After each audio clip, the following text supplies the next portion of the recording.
Estoy orgulloso ver un atento a proteger nuestros choferes. Con esta legislación, un taxista puede estar seguro que un acoso lleva gran consecuencia. Y estoy orgulloso de poder apoyar esa legislación cuando llegue el tiempo. Thank you. Councilmember Vaca. Of someone who attacks a taxi cab driver, I think that we should have a presence in the courts. I'm interested in knowing what happens to these individuals. I dread to think what happens because I'm just fearful too many of them are right back out on the streets. I don't know how many of them end up getting parole, community service, or how many of them actually go to jail for attacking a taxi cab driver. I can't help but put the news on in my borough, in the Bronx, and see this constantly happening to cab drivers. And I'm outraged.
Morning and welcome to today's hearing of the City Council Transportation Committee.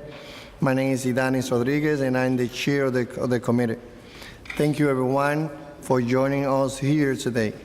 First, let me recognize my colleagues who are here with us, Councilmember Jimmy Brown-Bermer, who will join us in a few seconds, Councilmember Menchakas and Councilmember Langman. Before Kelly Taylor, and my new communication director, Lucas Acosta. I also want to thank our former counsel, now the Assistant Deputy Director for Human Service, Lyle Frank. Thank you for your great service that you have provided to the council, especially to the transportation in our city. Pass. Today we will consider two more bills which are designed to advance the important goal as we as a body have pledged to take on, protecting all users of our street or our city's streets. Intro 371, sponsored by Majority Leader Jimmy Brown-Bermer and I, will impose civil penalties up to $5,000 on hit and run drivers, on top of any other penalties imposed by state law. Hit and runs are a particularly troubling brand of crime that plagues our city's streets. Not only do drivers who hit and run show a disregard for life, but they also inhibit the ability of law enforcement to conduct a thorough investigation and prevent injured individuals from receiving prompt medical care, with many cases resulting in death. As a society and as a city, we must make it as clear as possible that such irresponsible behavior will not be tolerated, and that's what Intro 371 aims to do. Today we have been joined by family members of victims of hit and runs, and to them I say, no monetary compensation can ever replace the precious life you have lost. But you are not alone. Your city council cares, and we will not rest until Vision Zero is achieved. This bill is an example of the council acting creatively in funding areas where we can legislate on our city own to advance street safety without relying on action from Albany. I'm proud to co-sponsor this bill with Councilmember Bram Bremer, and I look forward to hearing testimony on it today. Intro 82, introduced by Councilmember Langman, would require the Taxi and Limousine Commission to install signs in every taxi and for-hire vehicle reminding passengers of the penalty they could face if they assault their driver. It is our responsibility to do our part to help better deter the brutal attacks we have seen on taxis and for-hire incidents are stark reminders of the danger that taxis to earn a living and serve the riding public. The constant interaction with the public makes taxi and livery drivers particularly vulnerable. As a city, we are rightly holding the professional and trained drivers of TLC-regulated industry to a higher. I would like to ask my colleague, Councilmember Jimmy Brown Burnett, to also share his opening statement. Thank you very much, Chair. We in the City Council, along with the administration, are committed to confronting the plight of traffic-related collisions, injuries, and deaths in our city and establishing safe streets for all. Every day, far too many people are injured or killed on our streets, and many, many more fear for their safety, the safety of their children, as they try to navigate our sometimes chaotic streets by foot, bicycle, car, and bus. I want to call the names of 3 people because in the last 18 months alone, 3 individuals were hit by cars in my district. And instead of those drivers stopping, calling emergency services, checking to see if the person that they had just struck was alive and could be saved, those drivers sped away and left Luis Bravo, who was 19, to die on Broadway in Woodside. A driver struck Kumar Raghunath, 64 years old, on Northern Boulevard in Dutch Kills, and instead of trying to see if he could be saved, that driver left Kumar Raghunath to die on Northern Boulevard. And just last year, Karen Ferras, a 20-year-old woman, was struck in Queens Plaza North. And instead of stopping to see if she was alive, if she could be saved, that driver sped away. 3 separate deaths in my district in the last 18 months where 3 drivers left. What we want to do is make sure that drivers know that they have an obligation, a moral responsibility to stop and not flee, to see if those people who were just struck could be saved. By leaving the scene of those accidents, we may never fully know if those 3 individuals could have been saved, because the people who struck them didn't give them that opportunity. That's an outrage. As we move towards the goal of achieving Vision Zero, one of the issues we're urgently addressing is that issue of those who flee. And when someone leaves without reporting the incident, they're not just breaking the law. They're to evade prosecution for possible wrongdoing. They're shirking their moral responsibility by disregarding the well-being of others. When an injury occurs as a result of a collision, the failure to report the accident delays and even precludes the response of emergency personnel, and that could be the difference between life and death. Currently, the penalties set forth in Section 600 of the state's vehicle traffic law are minor compared to the severity of the consequences for the victim, particularly when the offender is driving under the influence. Knowing that they could face harsher penalties for staying at the scene of an accident, drivers have a perverse incentive to flee the scene. A number of bills in the state Senate and Assembly have attempted to address this disparity, but none have moved forward just yet. We must act where Albany has not yet and establish civil penalties for those who commit this thoughtless and irresponsible act.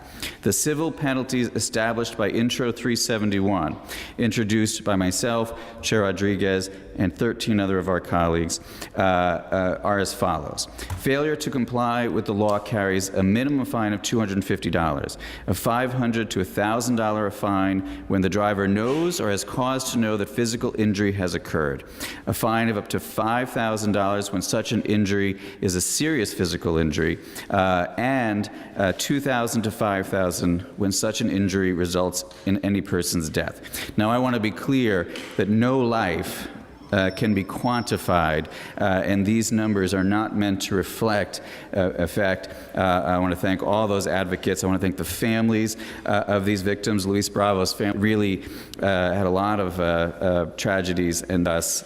So with that, I want to thank, again, Chair Rodriguez for his incredible leadership on this issue, and I look forward to the testimony. Thank you.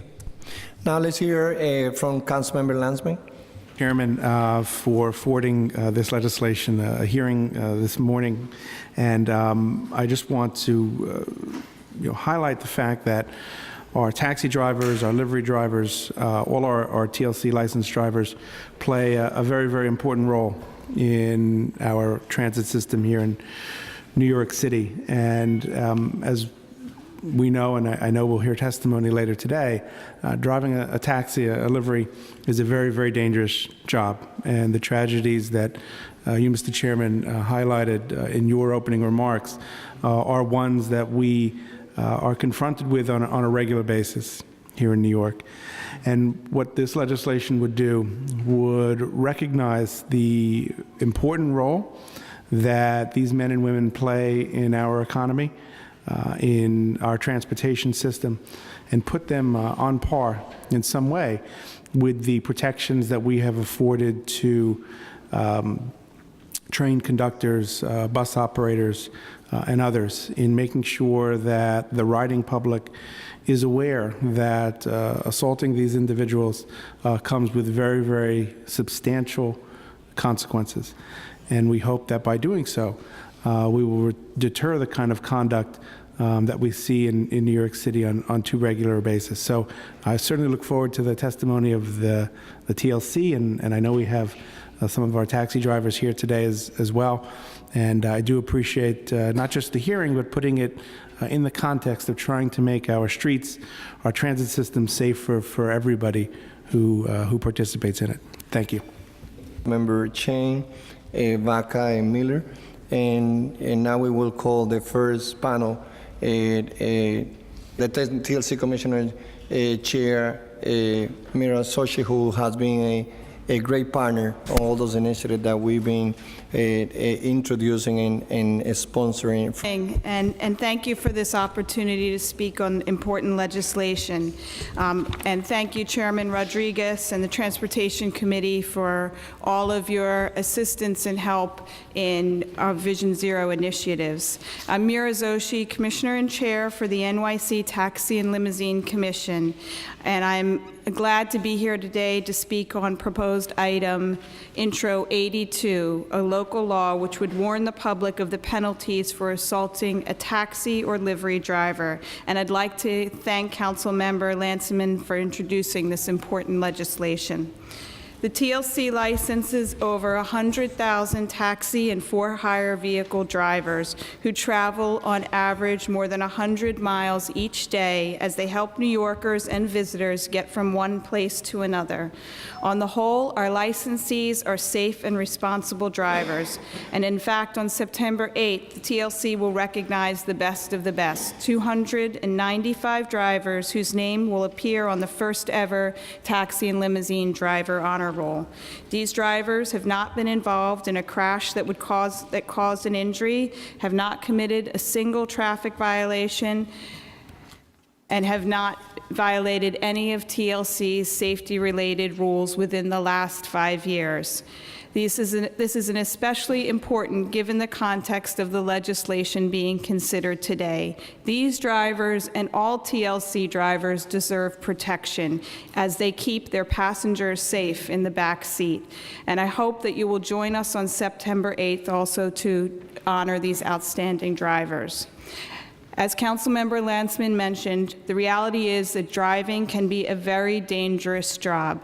Taxi drivers and for-hire vehicle drivers put in countless hours behind the wheel in order to provide for themselves and their families. And as they do this, they face personal risks. And just a few weeks ago, livery drivers Mr. Kane and Mr. Ba were tragically murdered in the Bronx.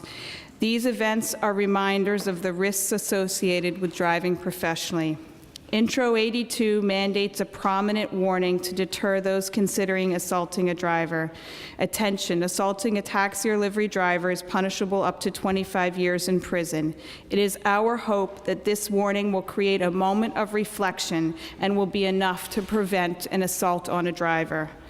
A few small changes to the bill's current language.